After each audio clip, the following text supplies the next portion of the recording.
All right, today we're going to continue part D of our section on ellipses.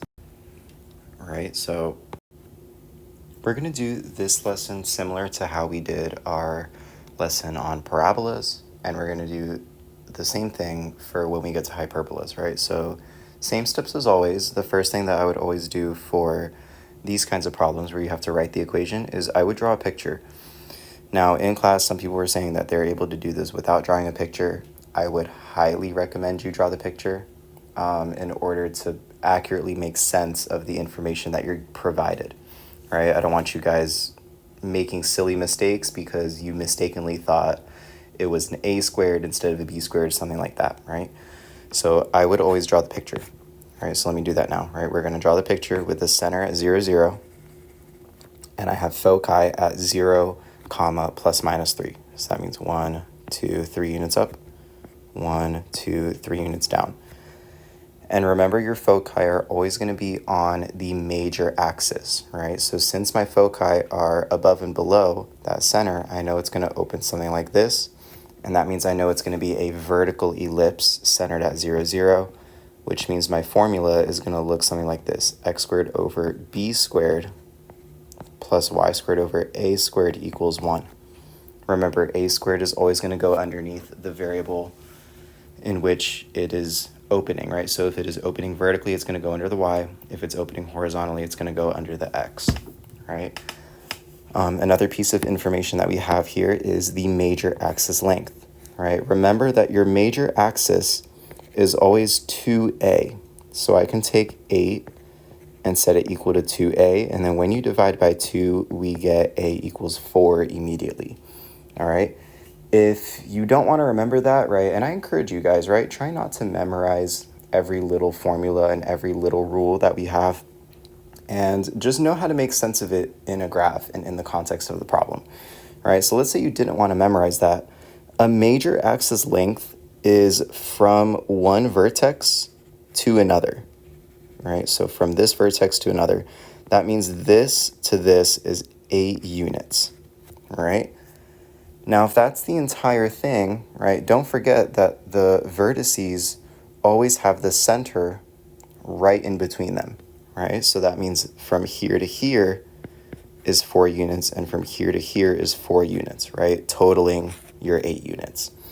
And then remember that from your center to your vertices is your a value. So that means 4 is a. All right, so no matter which way you look at it, you should still get a equals 4. And that would make a squared equal to 16, right? I'm going to replace that a squared that I see in this equation with a 16. The only thing missing here is b squared, all right? We can't easily find b squared looking at our picture, but we do have foci, all right? And remember, foci are always c units from your center, right? And that means if your foci are 3 units, up and down, then that means your c value is 3, right? So 1, 2, 3, 1, 2, 3, right? We already know that that's 3 units from the center, so c is 3. And that would make c squared equal to 9, right? Why do we want to know c squared? Because we have a little formula.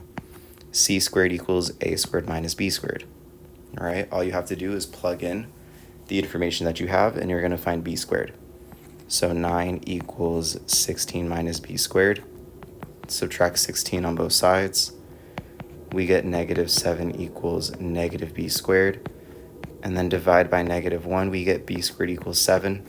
There's no need to square root both sides, right? A lot of you might be tempted to keep going and try to get b, right? But we don't need b, right? Our formula requires b squared.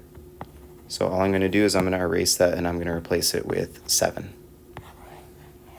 And that is the equation of my ellipse, all right? Not super straightforward, but maybe once you start gathering your information and you figure out what to do with it, right, the pieces start coming together, right?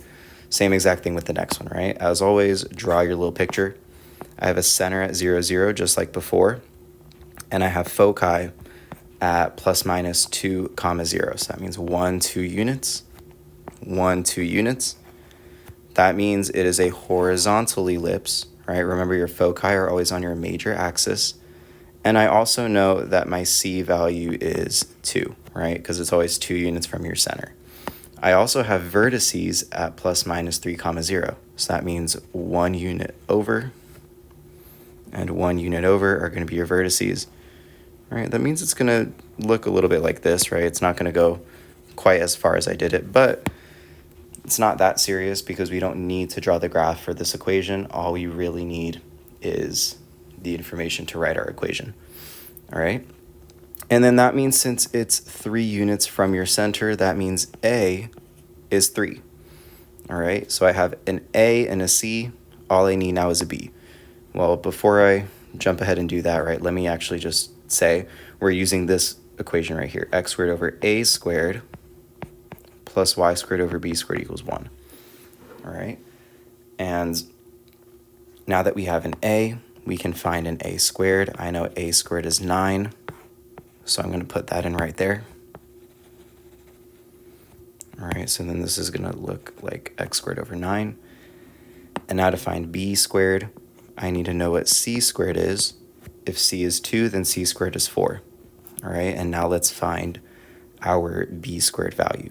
All right, so I have c squared equals a squared minus b squared. You're given that formula. All right, plug everything in. We get 4 equals 9 minus b squared. That makes b squared 5. And we don't even have to square root, right? Because our equation asks for b squared and not b.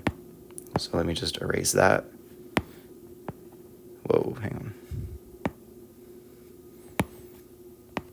Don't know why I did that. All right, y squared over 5 squared. Oh boy, hang on. Y squared over 5. All right, so then that is the equation of your ellipse. All right, let's try the same thing over here. Draw a picture, as always. Make sense of your information. 0 plus minus 5. All right, that means x is 0, y value is 5. And those are my vertices, right? So this is the direction that it's facing. 1, 2, 3, 4, 5. 1, 2, 3, 4, 5. All right, that means my center is at 0, 0. And it passes through 4, comma 2, right? So 1, 2, 3, 4, 1, 2, it passes through that point. So I know it's going to look something like that, right? And because we are given that these are vertices and not co-vertices, this represents my a value. So that means a is 5. And since it's opening long from bottom to top, that means it's going to be x squared over b squared plus y squared over a squared equals 1. So now let's plot the information that we have. Or I'm sorry, not plot, plug in. And then we get a squared is 25. And then I know that's going to go in there for a squared. All right. Now, this is tricky now because we don't have enough information to figure out what b squared is going to be. But we are given a point. We are given that it passes through 4, comma 2. So what I'm going to do is I'm going to plug in 4, comma 2 as my x and y, and we're going to solve for b squared, right? So if x is 4, that means we have 4 squared over b squared plus y squared, so 2 squared over 25 equals 1, right? And then you're going to solve for this and try to get the b squared by itself. So then we get 16 over b squared plus 2 squared, which is 4 over 25 equals 1. And then to get the b squared by itself, let's subtract 4 over 25 on both sides. All right. And then once we do that, we can go ahead and write this over 1. All right, let me use a darker color. Over 1, and then times 25 on the top and the bottom. And then I get that this is 25 minus 4 over 25. So we're left with 16 over b squared equals, that cancels out. And then we get 21 over 25. All right, from here we have a proportion. So all we have to do to solve this is cross multiply, right? Similar to what we would do in algebra 1, right? So hopefully you remember how to do that, right? You're allowed to cross multiply. And then 16 times 25 is going to get you 400 equals 21 times b squared is just 21b squared. And then all you have to do is divide both sides by 21. And then we get b squared is 400 over 21. And then what I would do with that information is I would plug it right in to our formula. All right, so let me erase that.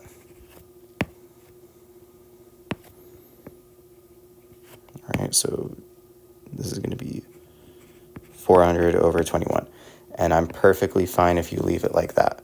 If you want to keep, change, flip it, right, you would keep the top, change the division and multiplication, and flip that last fraction. And so this would get you 21x squared over 400 plus y squared over 25 equals 1, right? That's also perfectly fine, right? But there's nothing wrong with the first one, right? It's just x squared over a fraction. It's the only thing that makes it that's the only thing that might not make it look so pretty, right? But there's nothing really wrong with that. All right, let's try the same thing with the next one. Plot the information that we have, draw a little picture.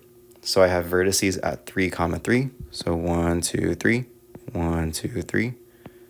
I have one right there. And then I have vertices at 3, or another vertex at 3, -3. So 1, 2, 3. That means I know it's going to open something like that. All right. And then I have a minor axis length of 2, right? Minor goes with your co-vertices. So that means from your center, it's going to go 2 units. I'm sorry, not from your center. From your co-vertex to your other co-vertex, it has to run through the center, all right? But first, let's identify what the center is, right? So I know that it's going to cross that point, and that point's right in between, so that's going to be 3, 0. That's our center. That means we're going to need an HK in this one, all right? So unlike the others that were centered at the origin, all right, we actually need the H and the K here, right? We can also figure out some other information, right? I know that A is going to be 3, right? 3 units up and down. And I know that my A squared is going to be 9, which has to go underneath the Y squared since it's vertical, all right? I started talking about the minor axis, but let's just fill in the information that we have right now.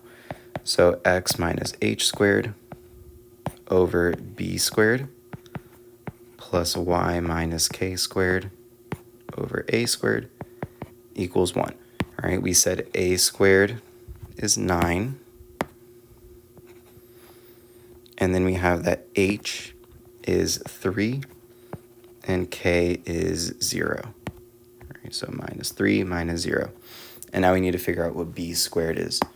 All right, b squared we're going to get from our b value. And if our minor axis has a length of 2, another little thing that you could remember is that your minor axis is always 2b. So if you divide both sides by 2, you get b equals 1. All right, if you didn't want to remember that, from one covertex to the other has to be 2 units. And I know that the way I drew it is a little bit inaccurate, right? That's why we only do a little rough sketch of this drawing, right? So I know this whole thing has to be 2 units. So that means from here to the center has to be 1 unit over here and 1 unit over here. All right, so that means b equals 1, right? No matter how you think of it, you should still get the same answer. And that would mean b squared also equals 1. So what I'm going to do is I'm going to get rid of, hang on, erase too much. This, okay. So we're going to replace that b squared with 1. All right, to clean this up a little bit, anything over 1 is itself. So I can leave this as x minus 3 squared. Plus, and then anything minus 0 is itself. Y squared over 9 equals 1. All right, so that's how we can write our final answer. All right, last page of examples. We're going to do the similar process as we've been doing in all of these, right? Let's plot the information that we have. I have a focus at 0, 0, and I have another focus at 0, 4. So 1, 2, 3, 4, right? And my focus always lies on my major axis, so I know it's going to be a vertical one like that. All right, we have a major axis length of 8. That means from this vertex to this vertex, that is going to be 8 units. All right. Important pieces of information that we can gather from this. Our center is always between our foci. All right, so that means that center is going to be at 0, 2. So that is our H and our K. Another thing that we can get is our foci are 2 units from the center. So that means our C value is 2. And our major axis, remember that that's always 2A. And then when we divide by 2, I get A equals 4.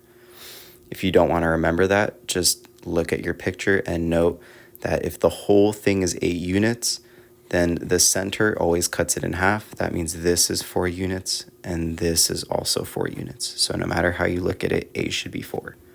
And that would mean A squared is 16, right? So we just gathered a lot of information from what we were given. Now let's plug it into our equation, right? So x minus h squared over b squared plus y minus k squared over a squared equals 1, all right? So we have a squared is 16, h and k are 0 and 2, so I have a 0, a 2, and a 16. All right, I'm only missing my b squared, which my b squared we can get from using our little formula, right? I know that c squared is 4, and I know c squared equals a squared minus b squared, and so we get 4 equals 16 minus b squared, and that would make b squared equal to 12. All right, so all I have to do from here, replace that b squared with a 12, and then we have our final answer.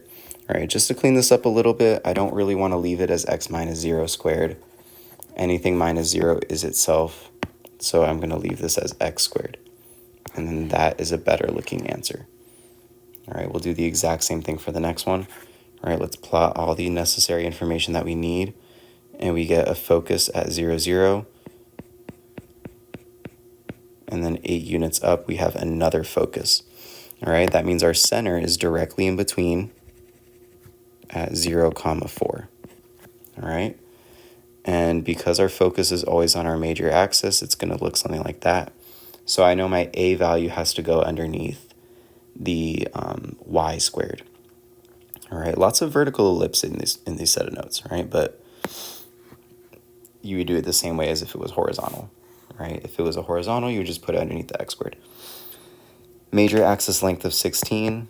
You see, we can set this equal to 2a and divide by 2, and we get a equals 8 if you want to think of it that way.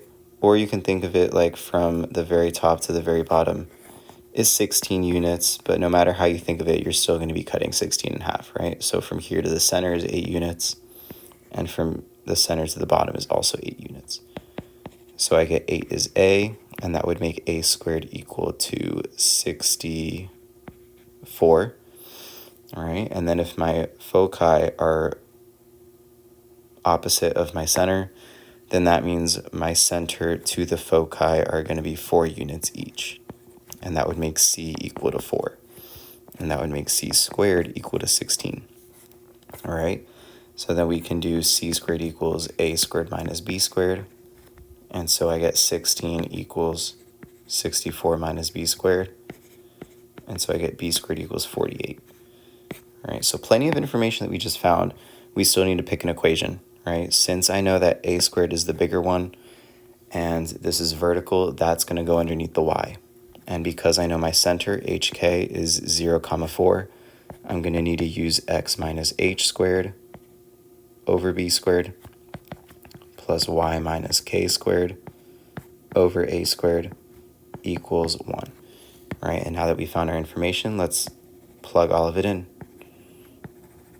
All right, so erase all this, and then we get an x minus 0, y minus h over 48 over 64. All right, I just wrote h again. That should be a 4. And then minus 64. And then again, x minus 0 squared. We don't really want to leave that alone. We want to replace it with an x squared. All right, and then that is our final answer. All right, all that just from plotting our information and understanding the direction it opens and understanding how to find the missing information, right? So it shouldn't be too bad filling in pieces of a puzzle, essentially, right? All of these are going to be like that.